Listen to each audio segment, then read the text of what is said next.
Good morning.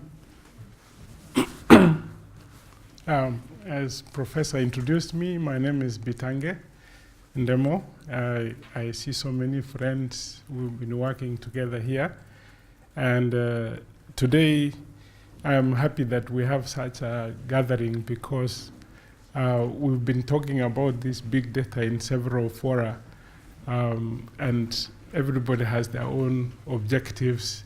Immediately after the SDGs last year, various organizations came together and said we need to develop measurements for the SDGs. And first among those were like ODI. We met in Cartagena in Colombia to look at the measurements. Later we developed a paper and met in Nairobi.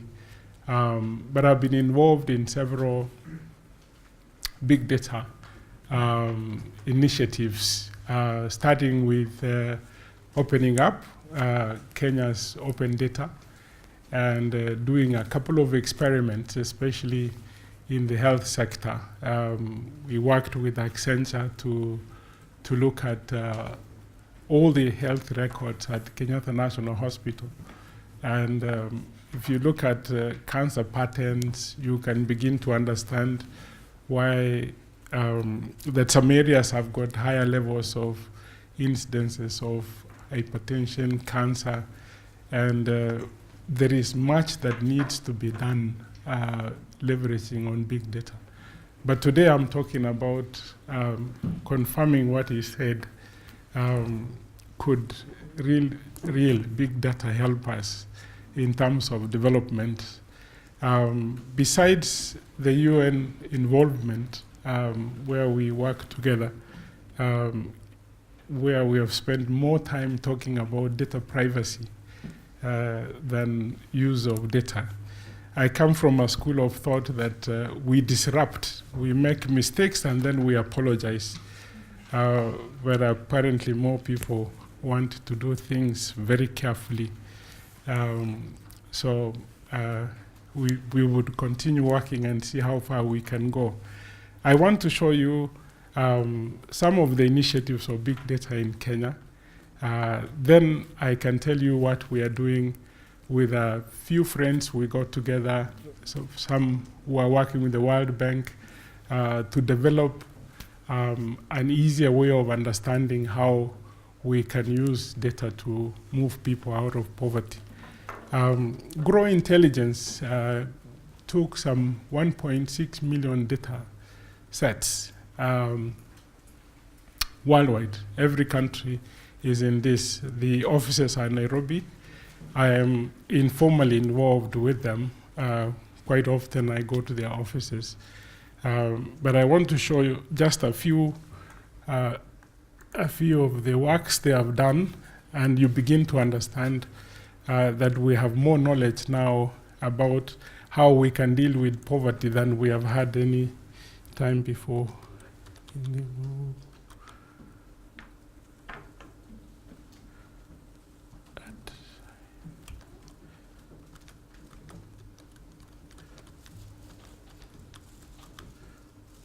Let me.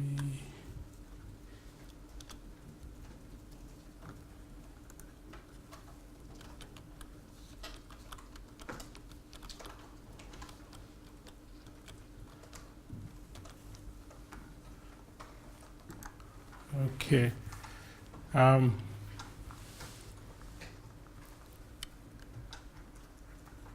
I just want to show you, we took one of the most common food in Africa, corn, and decided to see whether we can predict that we can continue to have food security for over a period of time.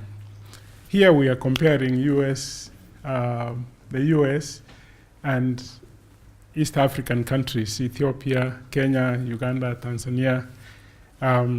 If you look at 1945, when US decided that they wanted to improve their productivity, if you look at the level of yield, it is not it's comparable to what we are doing now in East Africa.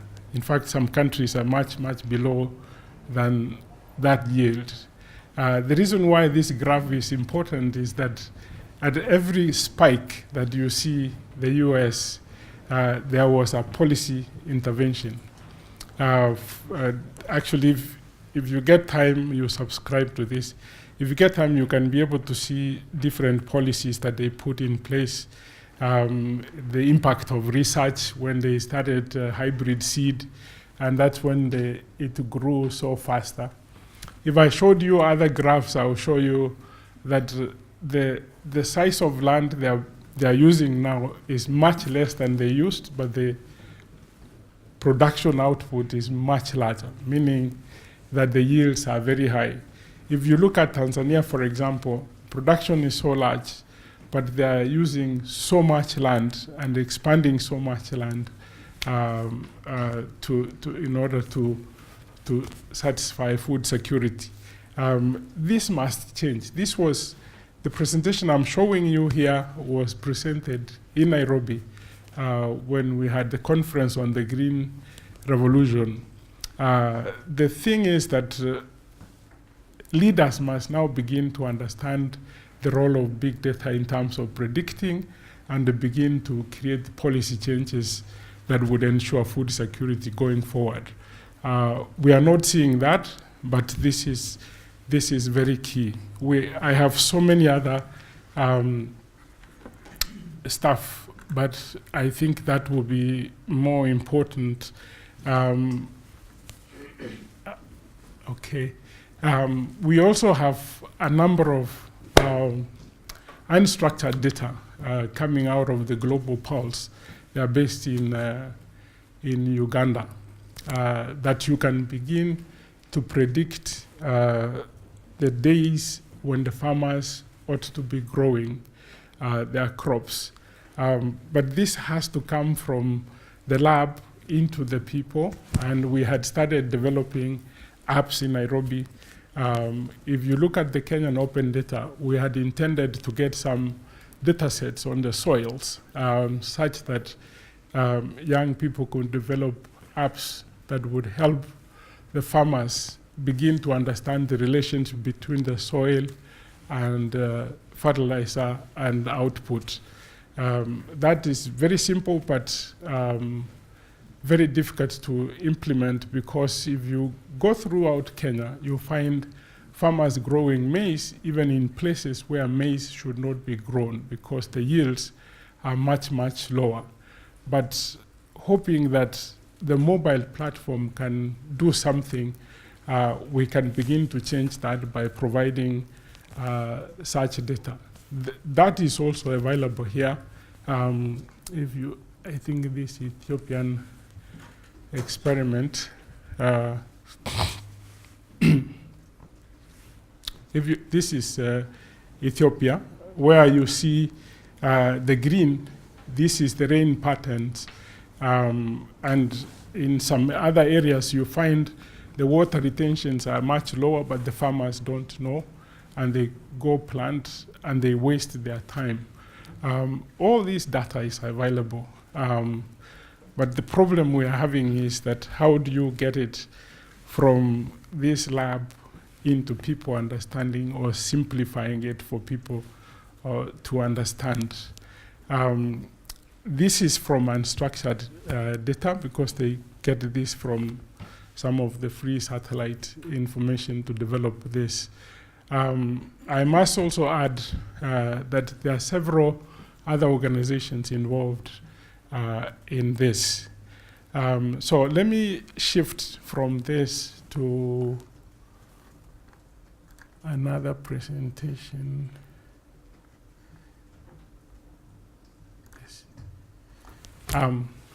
This information we presented in Germany. Homi Karas used to be the chief economist with the World Bank. Homi, myself, and Wolfgang came together and found World Data Lab. In this, we are trying to get to a point where we can make some really contribution towards people understanding how we can move people out of poverty. And because most people are interested in how can a country move out of poverty. So this was presented. I'm presenting on behalf of Homi, whom I wanted to come with, and Wolfgang had talked to Professor that he wanted to come, but he couldn't make it here. So this is, we call it the poverty clock, global real-time income modeling. The objectives of this is to create awareness, democratize the SDGs, and make data revolution tangible. Then monitor progress in poverty reduction. That is SDG 1. Everybody understands that in real time at a good level of approximation. Then identify countries and subnational regions where development challenges remain. Usually when we talk about GDP in most countries, you find that sometimes resources are skewed to one area, but when you give for the national level, it looks like the whole country is doing well. In Kenya, for example, we have 47 sub-counties, and those sub-counties are not, or counties are not doing as well as the others. And government has begun to leverage data to provide more resource in those counties that are disadvantaged. And that's one big use of big data, where government can understand how to redistribute their resources. Then improve real-time poverty monitoring using alternative data sources. Then the approach use a personalized interactive visualization tool to explain poverty as a scale and relevant to an individual user. So we disaggregate global poverty to country and subnational.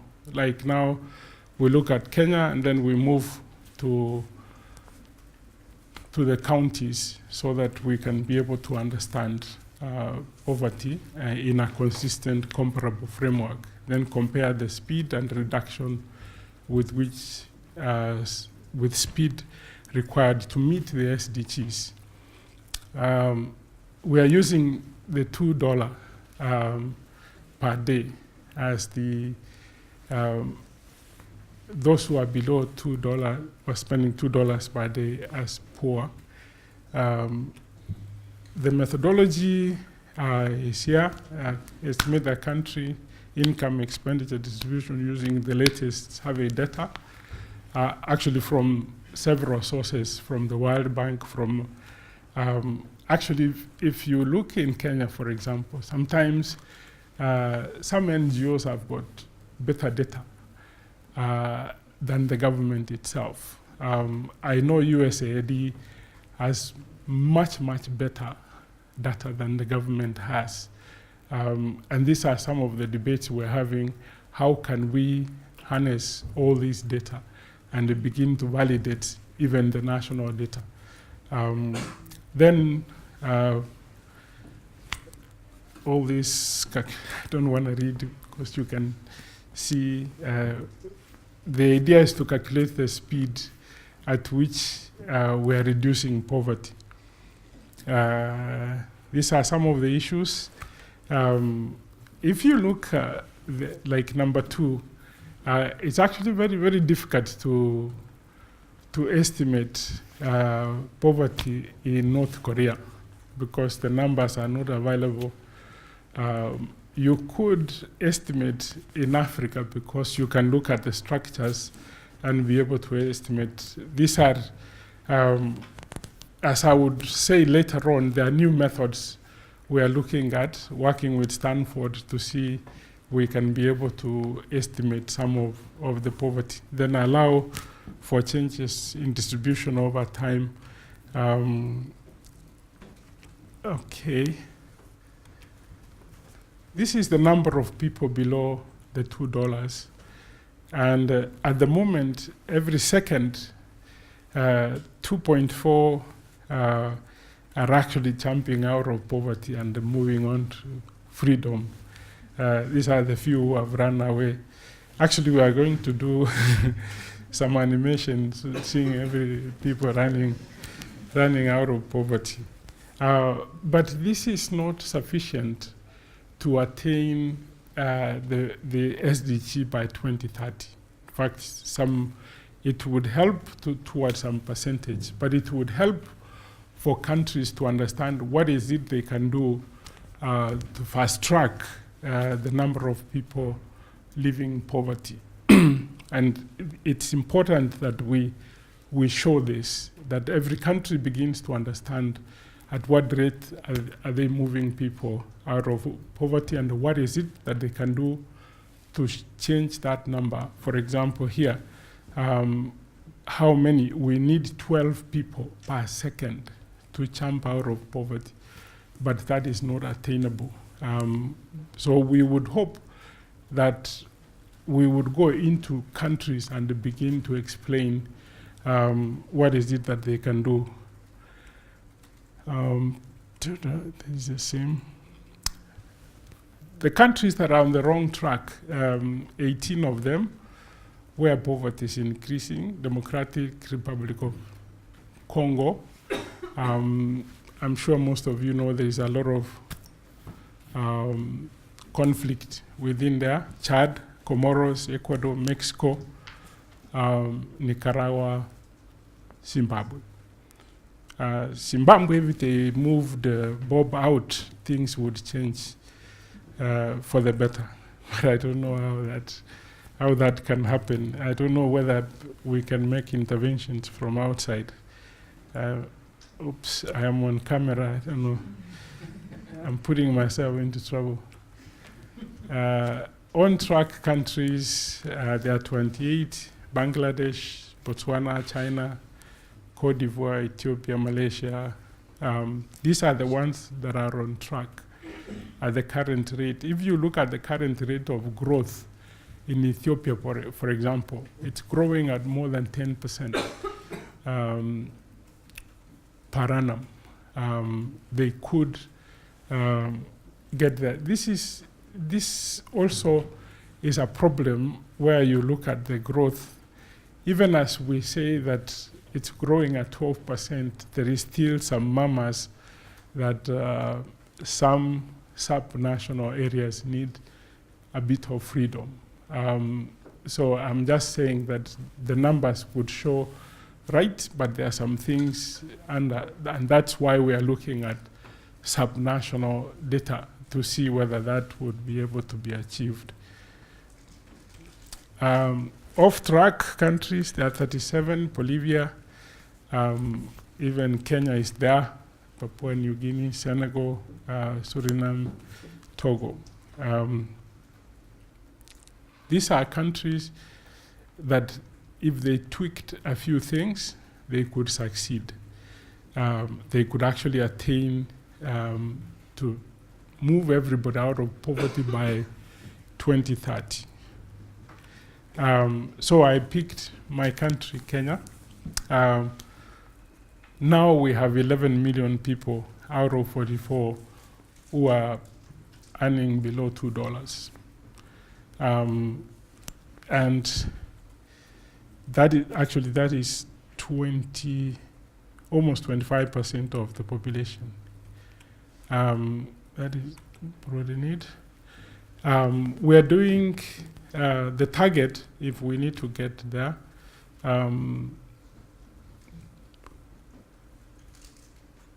We need to get 1.5 people moving out of poverty per second in order to get to that. But at the current rate that we are doing, we would have done only 70% of what is expected of us to do by 2030. So we need to put a little more effort. And the reason why I started with the problem is that we haven't looked deeply on those factors using data that make us poor. Kenya, for example, they love land, and they have been subdividing land.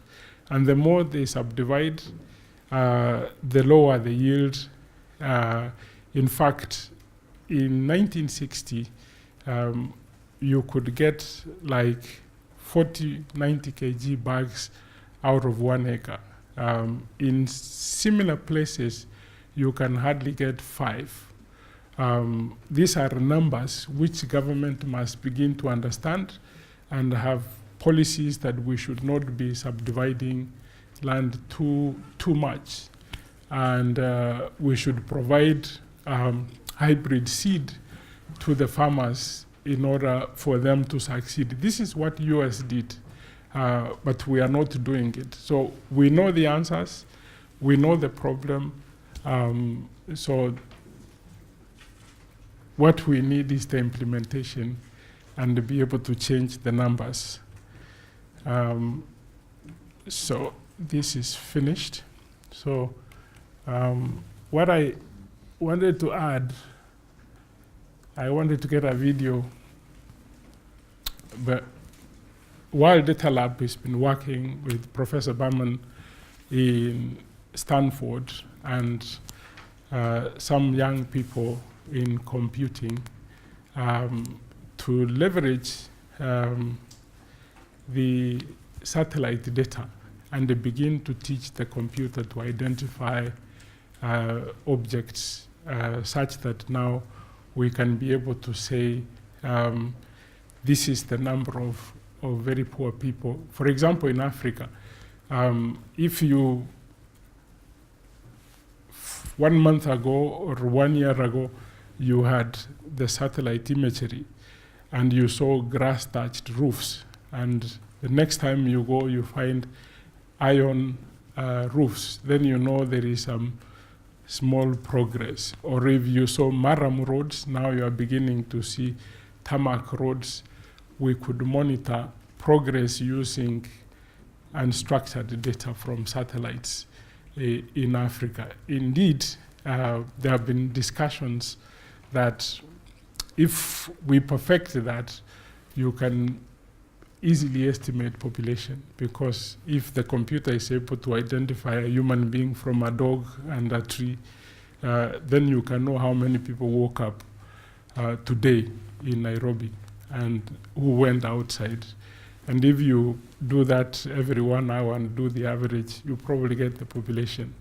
So it's getting more and more interesting that all these data sources, how do we bring them together? I'm lucky that I'm involved at national level, I'm involved at international level, I'm involved with several other universities. But how do we get Stanford to work with a Global Pulse, because Global Pulse has tons and tons of data. Some of the data will be so useful for such incidences as what happened in West Africa with respect to Ebola. I have seen using mobile data, they are actually able to track how disease moves from rural to urban areas. They tracked when we get there is a month we get a common cold in East Africa. Our winter is around July. And because people travel home and come back, you can actually see the patterns of disease movement. If you begin to understand this and apply it to places like Liberia and other places where they had serious problems, you can begin to prevent the happening of many of these diseases. This is all out of big data that can be harvested. But the big question we keep on asking, how can we, or how are we gonna get like mobile data? How are we gonna get the mobile data? A few times we have played with the local mobile data.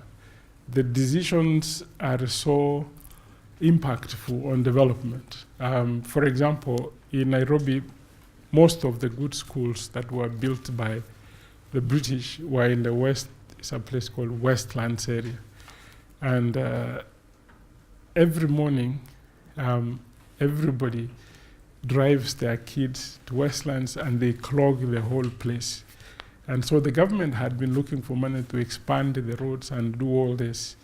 And after we did the analytics of the mobile data, the solution is simple. Get the Catholic Church to replicate those schools in the 4 locations, the west, south, east, and you don't find the traffic jam. And it's that simple, but we are used to saying we need more money to build much bigger roads, much bigger highways, and this data is telling us these people are driving across because there is no better school on their side. They have to drive it all the way to where the schools are. So who will be the owner of such data? Who will be the owner of data that is being owned by development agencies, which sometimes they don't share with the national governments? These are the questions that we've been asking at the global pulse, and how can we protect such data? But from my thinking is that I think we need to use the data, and if we break the rules, we can say sorry and correct it from there, than debating before we use it and know the benefits of such data. I think I would stop then, allow some questions. Or thanks so much. Yeah. Yes. Thanks a lot. Thank you. I can share this PowerPoint, which was done in Nairobi. It's self-explanatory. If you move around, you would see. I will share with it. Well, thanks so much. Thanks. We have quite a lot of time for questions, discussion, comments. So Yeah. let me just open it up to the floor if anyone wants to. Great. Yeah. Richard.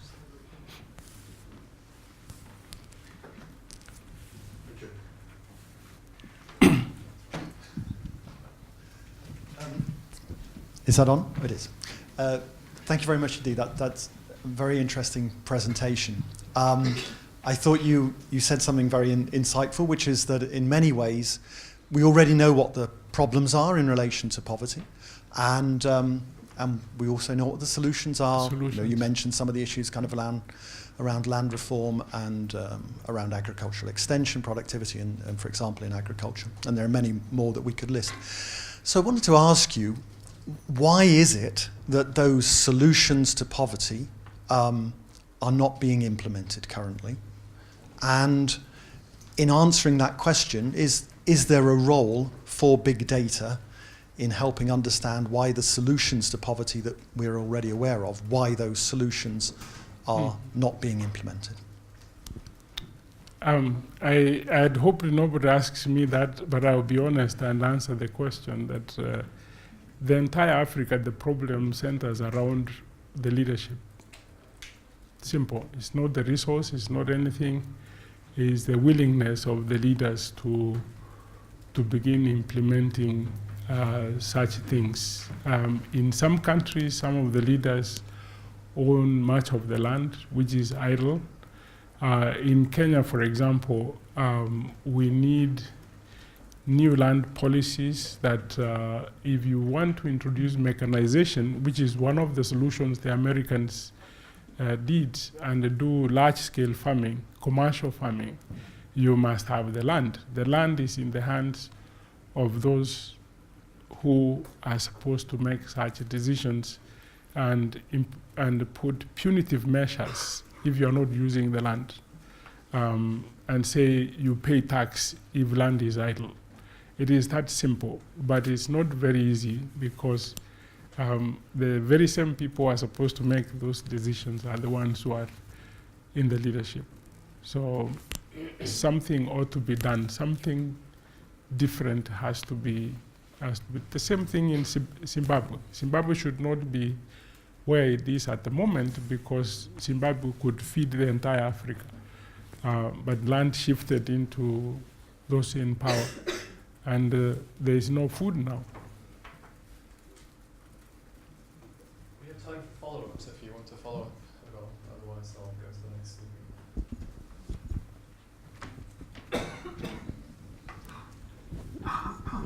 I'm Rohan Samarajiva. Bitange, you and I have both been technocrats in government. Mm-hmm. And when people brought data to me when I was in government, I had ways by which I could assess the quality of the information I was being given. Now today, when I'm taking big data-based results to government, which I do, now on the other side of the fence, Mm-hmm. I keep wondering, what are the criteria they should use to see whether my data is any good? You're providing very beautiful pictures, but how do they know that the data that you have is of high quality and it's not biased? What would your position be if you were on the other side of the table? I would say about myself, the very simple. The people in leadership must be able to take risk. Meaning that when you bring data to me and it's convincing, for example, we have convinced everybody that we need to put more money in research around those areas with very high incidences of either cancer, hypertension, that we suspect it could be as a result of environmental factors. I would put resources into there and take the risk. But in the countries we come from, you are only good if you don't make decisions. Actually, you become a very good civil servant if you don't do anything. You know that. You make no mistakes. Yeah, you make no mistakes. You are the best in that place. You rattle the process, you are a rebel. So I think, again, it goes back to that we need open-mindedness, and I don't know. Let me be more specific. My organization also does surveys. When I take survey data, quite a few senior civil servants, they know they can ask me about the sampling size, they can ask me about confidence intervals. There's some ways by which they can get a sense of the quality of what I'm giving. But the big data-based results that I'm taking, I'm bound by all kinds of non-disclosure agreements. I can't even tell them where the data came from in detail. Mm-hmm. And my algorithms, I cannot understand them, what my guys have done. How can they understand? I'm the guy who's presenting the data. I can't understand my guys. Mm-hmm. Right? And I got about 15 people behind every slide set that I'm presenting. How are they going to assess the quality of what I'm giving? Because some of what I'm telling them is counterintuitive. It's not what they believed.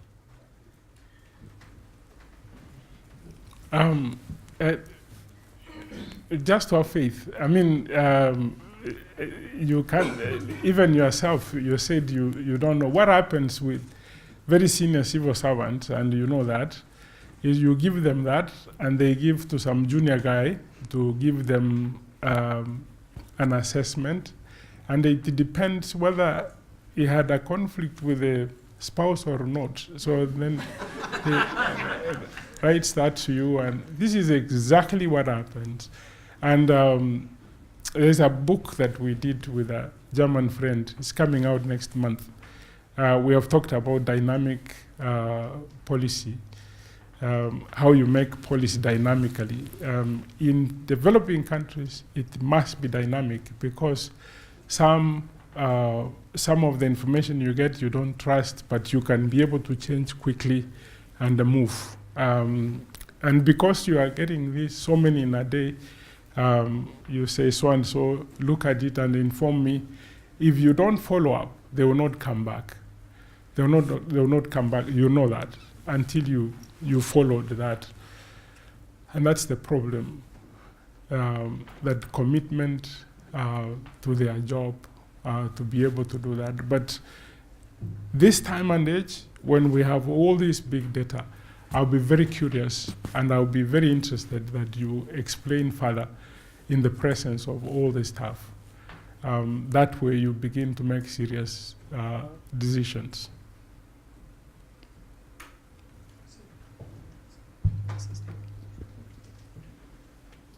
Thank you. Luke Schlogel, King's College London. Thanks for the interesting presentation. I was wondering about the intended audience of those dashboards you presented and whether you have any data on who accesses the dashboards. Do they scale on cheap mobile devices? Because my sort of gut feeling would be that it's probably university students in rich countries who are most interested in this kind of stuff. The one that I said I can share was presented to African leaders in Nairobi, attending the global, they call it the Green Revolution conference in Nairobi. And then we have also been presenting it to those enthusiasts in big data to see what's happening and to play around. I have subscribed to this grow just to play around and see what's happening. And I don't think many people have done the subscription, but I share with so many people that this is what we can do, even with the big data. When we opened up big, we call it KODI, Kenya Open Data Initiative.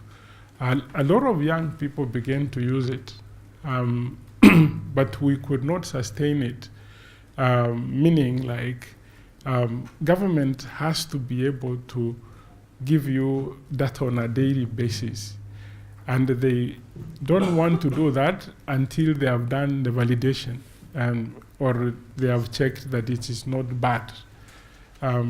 And that's where the problem comes. I know there were several apps developed, and they had hoped that on a daily basis, especially from the health, where we have many problems, meaning that some of the apps were going to assist the policymakers if there is an outbreak of cholera, and information has come in that out of 100 patients, 80 diarrhea.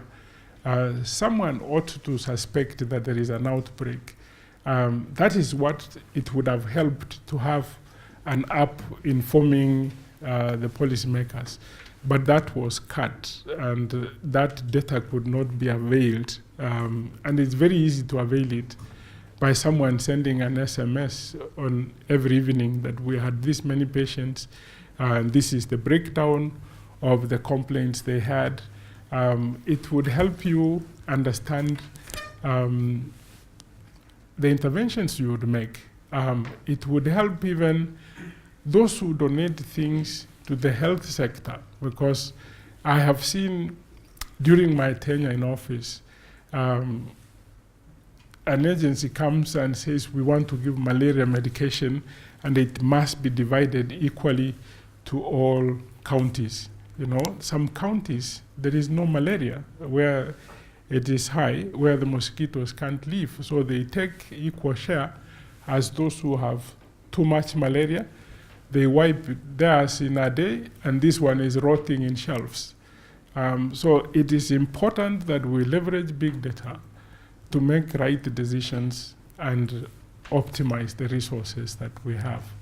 And I don't know how much more I can tell those in policy that it helps to cut costs when we have the right information. Yeah. Yes, sir. Yes, right. Yeah. Sorry. Yeah, he's going first with the mic. Oh, sorry. Sorry. Bilal Malai from the Oxford Poverty and Human Development Initiative. Thanks so much, Professor, for this talk. It's very intriguing. I have two questions which mainly stem from both curiosity and ignorance in big data. One is that SDGs, particularly SDG number 1, says the aim is to end poverty in all its forms. So I'm putting my multidimensional poverty hat here, and my question is, how do we use big data to measure poverty in all its forms, whether it's nutrition, child mortality, health, education, living standards, assets, etc. What are the different sources that we would be looking at in order to see these things? And second is that as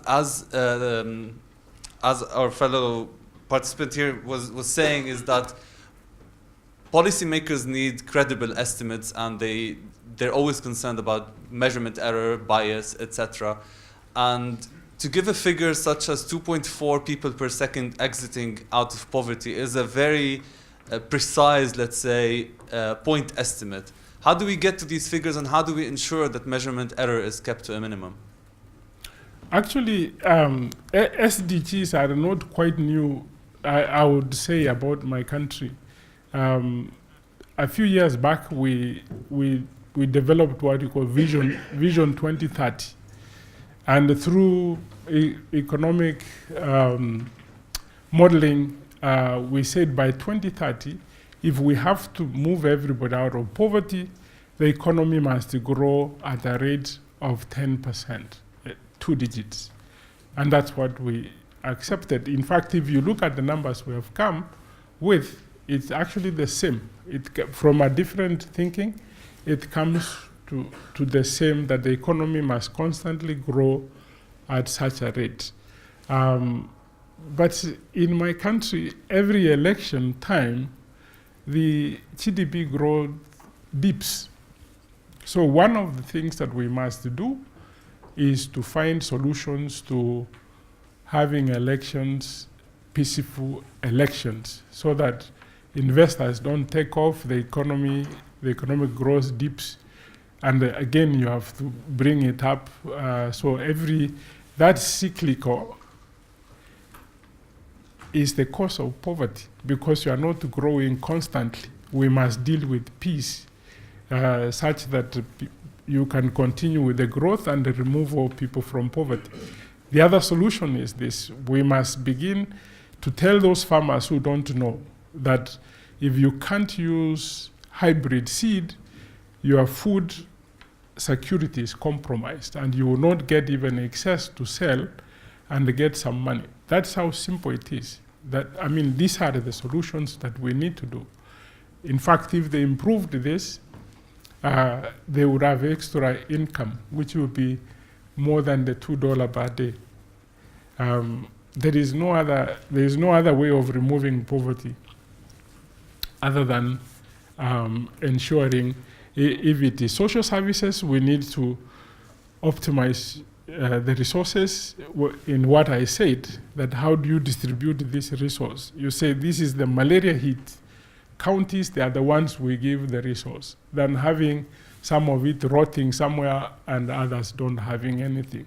So it's actually so simple to deal with this, because once you deal with the malaria, these people would wake up and go to their farms to improve on their productivity. So the solutions are there. It's just that we need to make the right decisions. We have 4 questions on this side. Here, and here. And I wonder if all the questions are on this side, because I can't see anyone's hand. So that's There's one. But let's go there. I'll stand over here afterwards. But if you guys can remember that order. Thank you. I'll try to keep it short. Adil Dawood from Dutch Business School, University of Cambridge. I wonder a little bit more about the farmers, say in Kenya.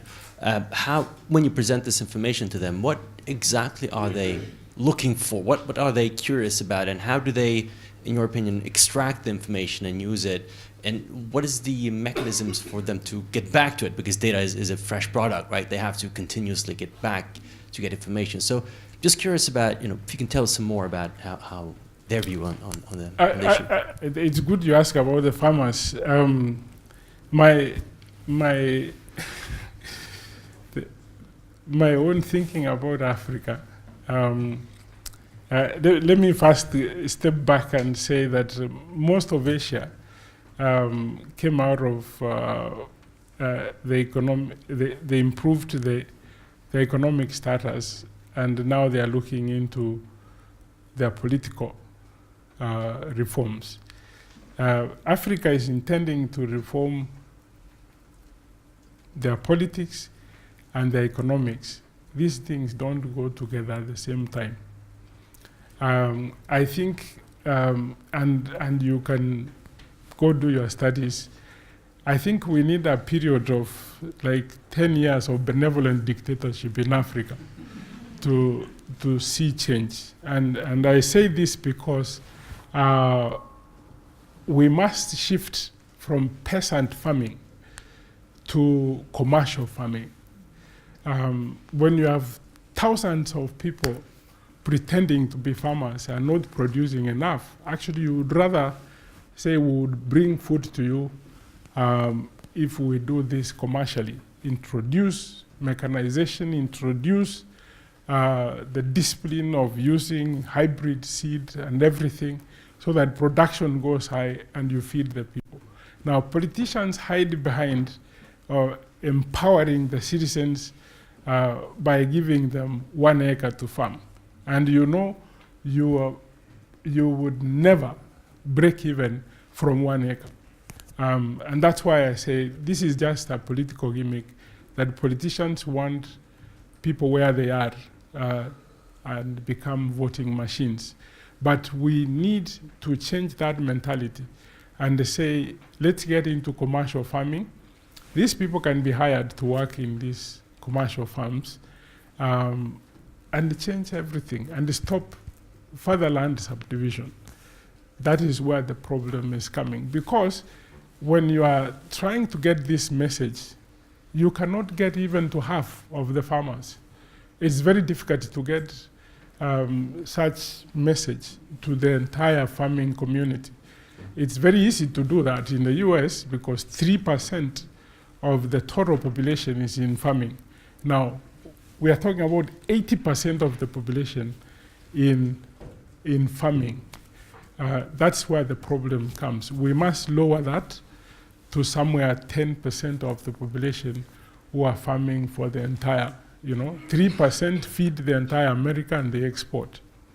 80%, we can't do 50% of the food requirement. That is wrong. And that's why it requires very strict things. In Kenya, we now have a new constitution which talks about Bill of Rights. People want to be given food, but they still want land. How do you do that? Yeah, that's why I say we needed, and I don't know how you can get a benevolent dictator. That's where my problem stands. It's more politics and data. Yeah, yeah. Hi, my name is Griffith Rees, and I'm a sociology student here at Oxford. So apologies if I'm asking an ignorant question. No. That's right. I was wondering, so there's the number of people moving in and out of poverty per day, and I was wondering how much per second. Per second. Apologies. I was wondering how much the image data that is being processed is a way in which that is being quantified. And if you can geographically approximate the identity of a farmer from image data, and that is, if that person then is given a unique ID in a database, for example, and then you're making approximations to their level of productivity over time based on pixel color, and how, whether that's an example of a way I was going to try to guess that those numbers of calculation of how people are moving out of poverty is made, and I was wondering basically how that's calculated. Actually, my wish has been, and in some places there are people doing pilots where they come to your farm and measure the size of the farm, and that imagery. So when the image is being taken, you actually know the GPS location and the size. That is very close to happening. I actually have something around that. If we are able to do that for the entire country. And then we get the results of the harvest. We could actually go to the farmer and say, you are wasting your time here because you can't break even from this. Only God can help you. Then they can begin to think differently. But that is getting very close to that, to explaining at that micro level. And it's going to happen because new things come, and already we are seeing GPS moving all over the place. And because I'm here for 2 days, I'll show you what has happened in shanty areas. There's a shanty area in Nairobi called Kibra. Government had no idea what is in there. And so some young kids mapped it completely, where you find all the assets. We discovered that government had only 4% of schools in that. And that's about the time government had a policy that those who go to elite government high schools must all come from public schools. And there are only 4% public schools in that shanty. So when I went to see the minister, I said, do you know what you have done? This is the poorest area. The schools here are owned by churches, by other agencies, and you are shutting them out. He said, that's nonsense. It can't be true. So when we went on the ground is when he began to see the truth, that what they thought was not what was on the ground, because this is now visualized. You can see everything, every asset. And this is the goal that we want to see, that every farmer, you can actually be able to tell how they are doing. I was also going to say that Ken Arrow would agree with your benevolent dictator suggestion. Hi, my name's Carmen, and I'm from the...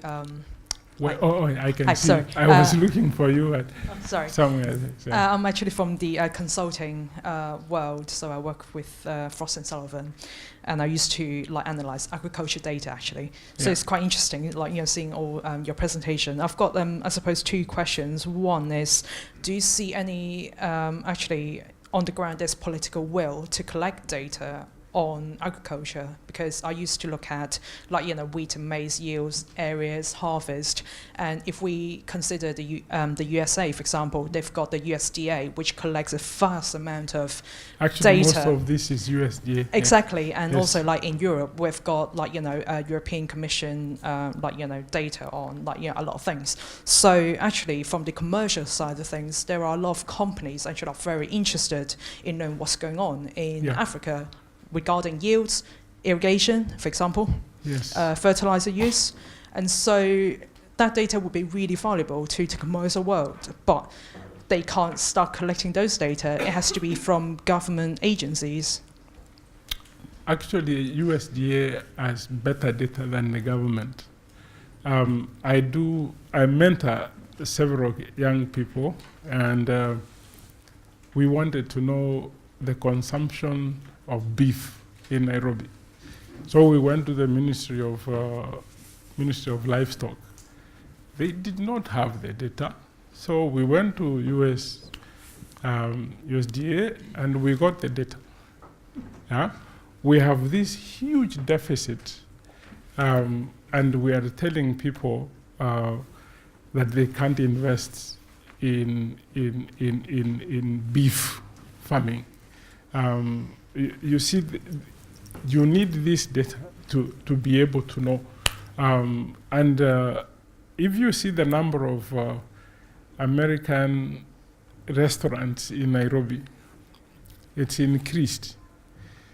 But government is asking, how did they decide to be here? But that is from private data that helped them to know that we can be able to succeed with these numbers. So, and that's why I'm saying that there are private sources of data that we don't know how. USDA has been good enough to give it, out. Now we are able to use it. Yes. That's the thing though, because they've actually got like outposts Yes. in like all sorts of All over different countries, exactly. So actually, it's the government, the USDA, paying for the collection of these data for its own consumption, also for sharing globally. So I think there's a need really for the data to come from government agencies to also validate what the outside world knows, because I come from consulting. It's really difficult to get these information on the ground.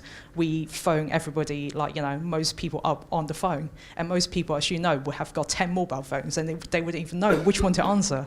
And so actually, there are a lot of private companies paying to collect those data, but not as a whole picture enough for us to actually work on what a country needs, for example. And also, just kind of on top of that, I think there might be some need to, involve some commercial, companies in developing, for example, the hybrid seeds, because in the USA, they developed the seeds specifically for the US soil and also to go with the irrigation system.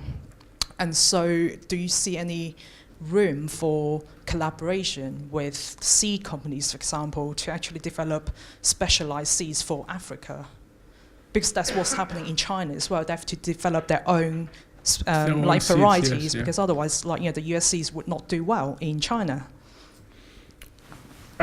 Yes, I will give you, when Kentucky Fried Chicken came, many people complained that they are not getting local potatoes.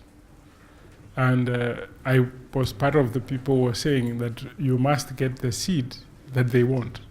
They want to take our potatoes, sometimes are bent like this, so you can't put them in the peeling machine of the. So they need to get a super nice potato that goes into the peeling machine. And people are asking, where are the seeds? In fact, there's an article in Business Daily last week where other companies need more than 1 million tons of those potatoes. They are not available locally. And now the farmers would, even the ministry now is promising that we are going to get those seeds. I think they will find a collaboration much more quicker than trying to one time to buy and bring, and then the farmers begin to reuse, and then they mess up with the hybridness of the seed. Yes, at the back. Oops. Hi, Cora Metzger. I'm working for Oxford Policy Management, which is also a consulting firm here. My work involves working with national statistical offices and supporting them in their work and the national statistical systems more broadly in developing countries. And throughout the MDG period, they've been the main producers of the data, of course.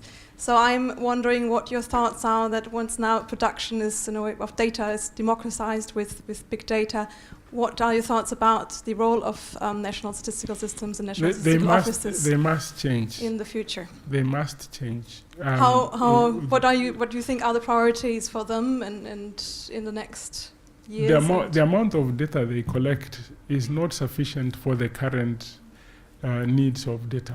And I'm in constant touch with most of them. We had the Africa Data Consensus, and most of them are from the old school.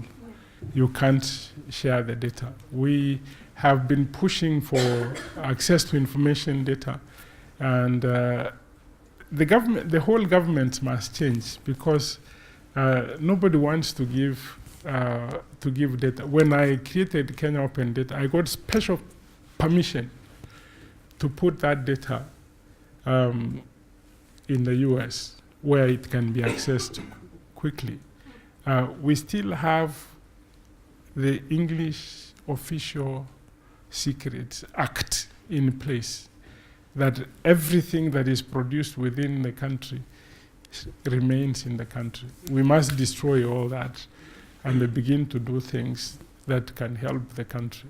So NSOs, National Statistical Offices, must change and must begin to collect much broader data than they collect now. They can't answer many of the questions that are being asked by the private companies. As those who have to collect the data, or more those who actually have to take a coordinator role, maybe because others might be much better in collecting? Coordination and maybe sampling. 2009 we did the census, and I went and saw my counterparts and said, let's do it differently, by beginning from the smallest administrative unit and then come up to the national level. He said, we can't do that. The method that is approved by the World Bank.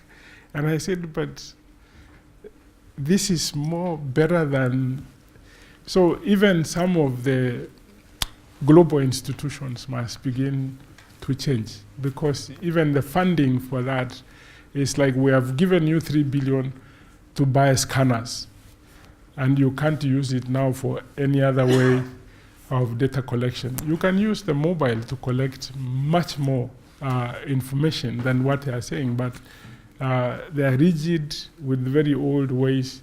So either you, I don't know, more drastic, remove everybody and bring new people, or evangelize that let's use other proxy variables to do the census. I mean, most of the Nordic countries, they use health insurance to do their census.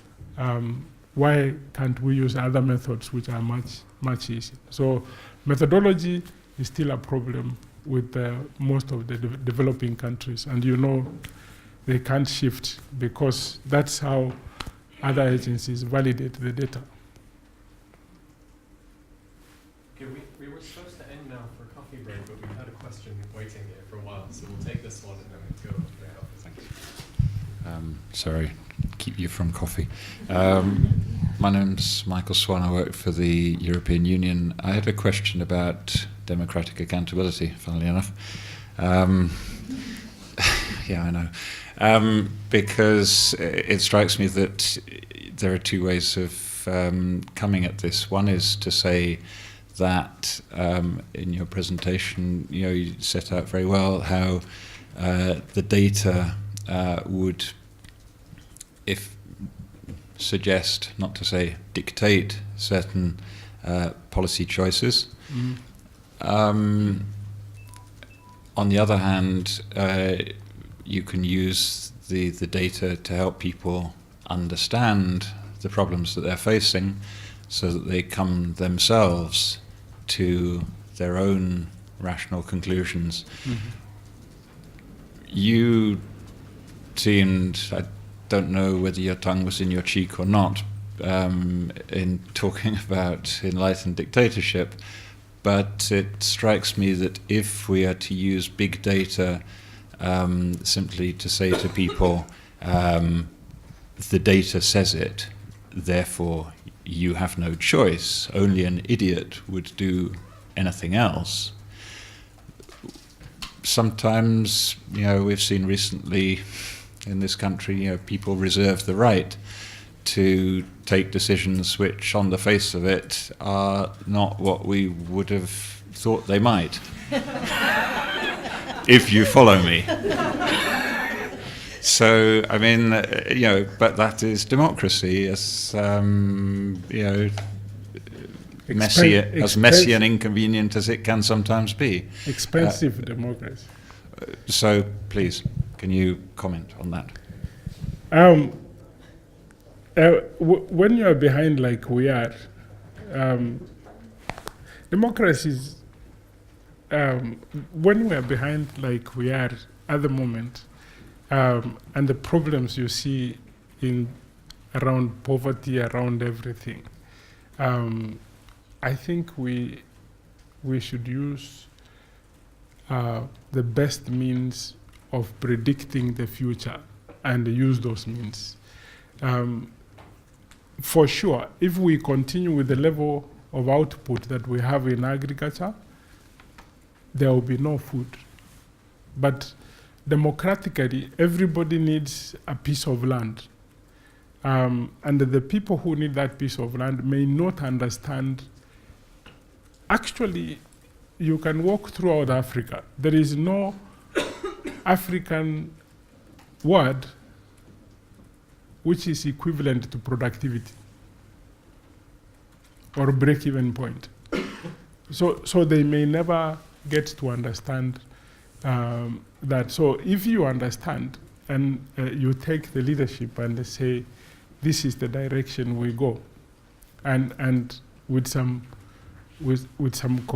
cohesion, is the correct word I've used, with some is there a positive word to force a little bit? Incentivization, yes, yes, you do. That must be done.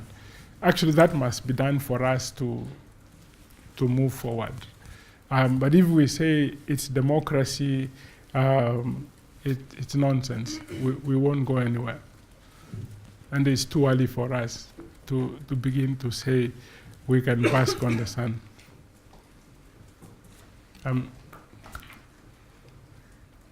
I find it troubling, but coffee is waiting. So I'd just like to say that I find it troubling. It is actually troubling, but the Asians are doing well.